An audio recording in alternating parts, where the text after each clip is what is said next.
Greetings, brothers and sisters in Christ.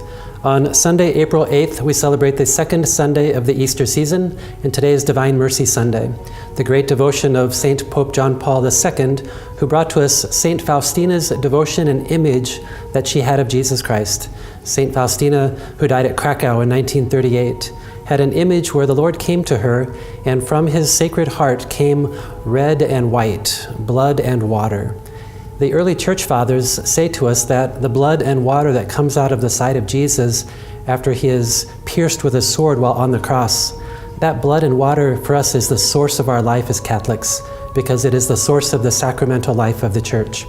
The water representing the baptism, waters of new birth, where we are incorporated as a child of God and a brother of Jesus Christ, a member of his body.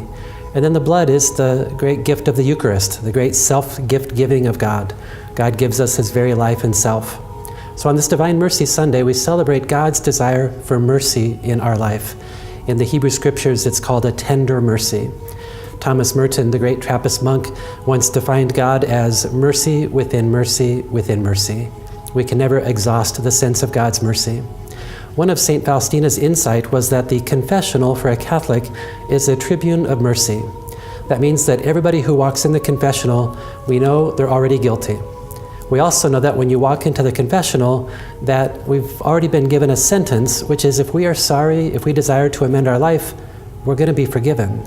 So it's almost like you come in and say, okay, I know that I'm guilty, and then Jesus says, yep, and it's already paid for. You're free to go. I now send you forth as a new person, renewed, if you will. So on Divine Mercy Sunday, we celebrate the gift of the sacramental life of the Church. Today, we also turn to the figure of Thomas, the doubting disciple. I think Thomas gets a bad rap. Thomas is the one who was not present when Jesus first appeared to his disciples. So the disciples told Thomas, we've seen the Lord. And I can see Thomas saying, really, what did he tell you? And they said, well, he told us to go out and preach the good news and forgive people and heal people. And I can hear Thomas scratching his head and saying, well, then why aren't you doing it? No wonder he doubted. There was no evidence in the lives of the disciples that they were living in the fullness of the presence of the risen Lord. So Thomas is present in today's gospel, and Jesus comes to him and says, here, put your finger in the nail marks of my hand. Put your hand into my side, from which flowed that blood and water. Do not be continuing in your unbelief, but believe. And then Thomas gives the greatest declaration of Christ of anybody in all of the scriptures, my Lord and my God. So Thomas, in a sense, is an example. He gives us the Thomas test.